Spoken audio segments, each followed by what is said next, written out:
All right, we're here with Penguin for episode 1 of Rivals Rinterviews at Riptide. This is our first real RCS event back in a year and a half. We've had the hybrid series, we've had the online series, but coming from where you were at the end of Genesis to where you are the day before going into singles, what are you looking forward to most? Um, Being able to parry Arcane Side B. Fair enough. Fair enough. Yeah, That seems like I a think pretty that's- convenient thing. Yeah, that's what's really important to me right now.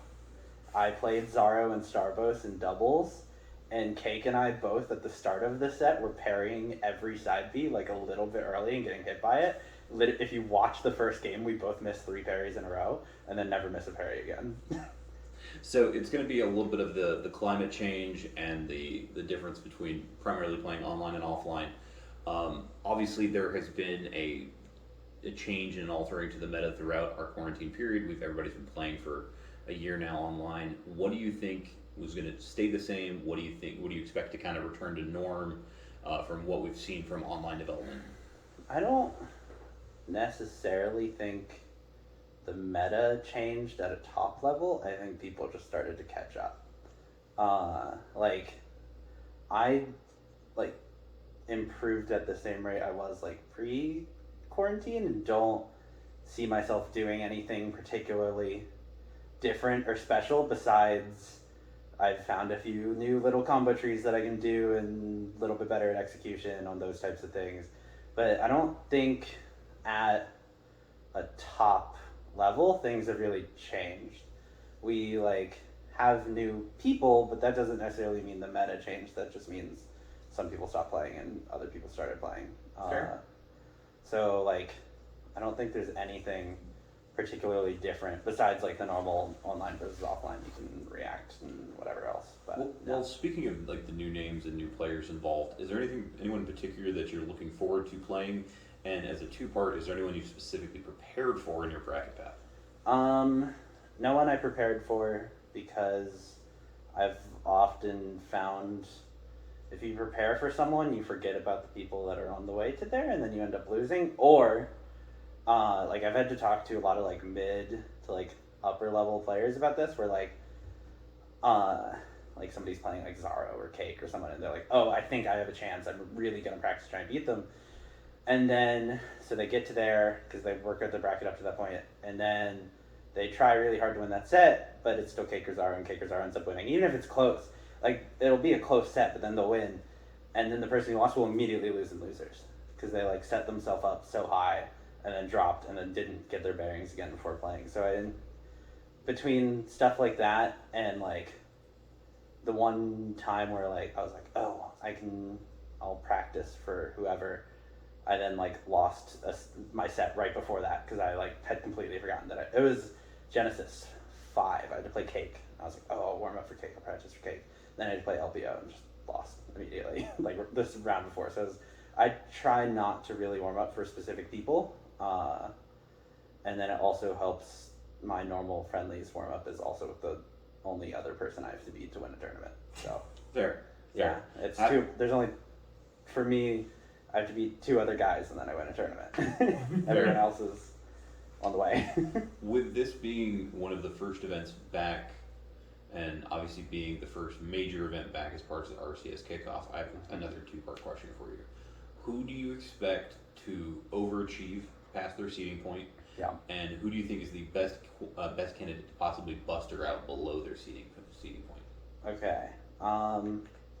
So in terms of playing above their seed, and I've talked with Menace and the other people who handle seeding about it, Addy is the hardest person in the world to seed because he's either going to get 33rd or 3rd. Mm-hmm. There's nothing in between. He's going to lose in pools, or he's going to go on an insane run, making a bunch of upsets, and then lose me or Cake, or beat me, which he did at First Impact, which is a long time ago now.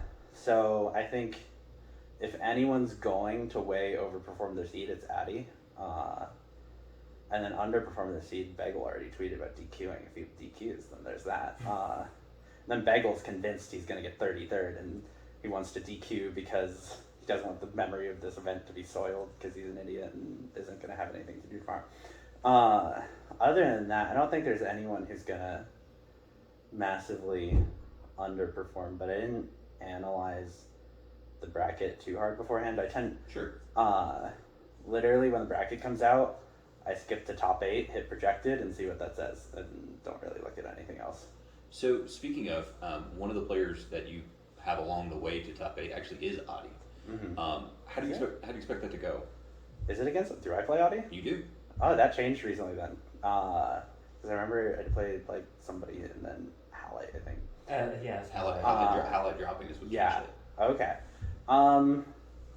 And we played. So Addie and I were talking actually earlier today around workshop, and we are 1-1 actually lifetime in sets because first Impact losers finals, and then SmashCon I got losers finals, where I felt very comfortable. I think since then Addie has gotten mildly better, which is still very good because Addie's very good, but I think I've gotten a lot better since then. So I think the gap between us has grown, and that's no shade to him. I think he'd agree. So like our SmashCon set, I very vividly remember. So I'm up 2-1. We're playing game 4, and I'm down 3 stocks to 1 in my head. And in my head, I was like, "Oh shit, I'm not paying attention anymore. I need to win real quick." And then like started focusing in, and then like reverse 3 stocked him on the spot. Took like 30% more and won the game. And so I think if I just maintain focus, because a lot of times what I'll end up doing is I'll like game 1 is kind of like gather your bearings. Game 2, I'm pretty in the zone. And like by game 3 and game 4, I start thinking about other things. And so if I like keep focus, I think I can just keep it as a clean 3-0. Sure. I feel very comfortable in the Zetter matchup at this point, which I didn't at the time of first Impact. One of the things I'm interested in seeing, and we saw it play out a little bit over like the online series, is that there seemed to be a little bit of difficulty with the Sylvanos matchup, and that may be Absa specific. But you know, in the case you run into a Vixen or a Dakota, what exactly do you plan? Is that the same player? I think Yes. it's the same player. Yeah. Rolling up. So Giga Bowser. Vixen, Giga Bowser, any Master. of the top level Sylvanos. Mm. Do you think there's going to be a difference for offline play, and what kind of changes and adaptations to your game plan have you made? So there's a couple things that like I've changed, then there's a couple things I think changed with offline. So in terms of things I've changed, I've worked how I think about edge guarding Sylph, and so that I think is a main thing, because one thing I'd noticed 2-ish years ago, I remember when I was doing coaching with Zeke and stuff, the two of us talked about it. For me, so I tend to really only like study or practice or whatever for your cake assaults, your Zaros, your like top 4 players, and really no one else. And anyone else besides that, my default is I'll tend to like actually go even with them in neutral, and then I just rely on edge guarding because everyone's recovery sucks, and I'm really good at just keeping you off stage until eventually you have no resources. But Sylv is one of 3 or 4 characters that can force you to let them get the resources back by just teleporting to stage. Like if Forsburn up B's below the ledge and lands on the stage, like he's gonna get his resources back, and there's nothing you can do about it. Or Kane's is the same, Sylv is way. Anyone who can teleport. And that tends to be a type of recovery that Absa tends to struggle with, because obviously your main thing is just putting in a cloud and making there be a wall in between you and the stage, and they can just teleport right through it. And so you kind of have to rework how you think about it in terms of you're not actually trying to keep the resources away. All you're trying to do is keep them in disadvantage. So you just let them back on and hit them back off, because a lot of times trying to keep them off isn't going to work. That eventually they're just going to get back and then reversal you. And so just staying on stage and maintaining position tends to be what's really important there. And so I've thought, and I knew that before, but I've worked in like new tools and thought about more where to place cloud to cover 2 options instead of 1 and that kind of thing. So I think that will help. And then I've gotten better at like drift DIing out of the different combos, because there's some pretty precise stuff to do. And besides that, offline you can react to getting down smashed, which is nice. And then dash attack is the other big one, because if you get like, if Absa gets dash attack the ledge, if you DI in, you die to up air. If you DI in and drift out, you dodge sweet spot forward air, and if you DI out, you die to dash attack. And so there's like some very precise drift DI where you don't get up aired, but you get sour spot faired, and then you live. That's the only way to do it at certain percents. And so, but that's really hard to do online. And so it's just like little things like that where it's like, this place where you probably killed me before, I have a way better chance of surviving now. Sure. And obviously that's huge in any matchup. So just like it being slightly easier to react to those things that are kind of fringe online, but being consistent offline is, Gotcha. I think, the biggest thing.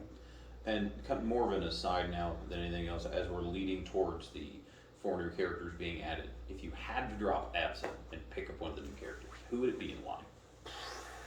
I have not touched or looked at any of them. Really? No. I have played against Olympia as of 3 hours ago in a tournament. Mm-hmm. I've played against Palm once at Frostbite. I've played against Bagels Hodan in friendlies one time after he had picked up the character after 5 minutes. And Malo I played at Genesis one time in bracket, and that's it. And I know they're very different in beta.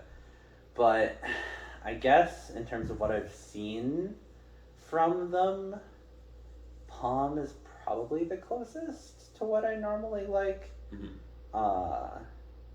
Because Hodan's like a weird charge heavy character that I'm normally not about. Malo has like projectiles and stuff, but is very slow, and so that's not. So it'd probably be Olympia has some cool combo routes, so it'd probably be Olympia or Palm, leaning towards Palm. Gotcha. And lastly, who do you expect to win Riptide? Me. Yeah. Good answer. Yeah, the bracket works out very well for me. So we were actually shocked when we looked at the seeding because everyone knew what the top 3 seeds would be. It's just what order. Right. And it's actually, for the most part, I'm second seed, who's first, who's third. And so this turn ends up being Cake first, which is important. So winner semis works out to ZB Cake, which ZB won most recently and has won a bunch online in the past. And then me, Zaro, who I've never lost to offline. And so that bracket where, and I've also never lost to ZB, so the bracket can work out where I make it to Grands without playing Cake. You've never lost to ZB offline. Yeah. Cool. I've still only lost to him like twice online out of like 12 sets. So even if we include that, it jumps from 8-0 to 22. Like, sure. All right, Penguin. Well, best of luck tomorrow. Best of luck, we assume, on Sunday as well. Mm-hmm. Thank you for your time with the interview. And do you have anything else you'd like to add? No, I think I'm good. Thank you. All right.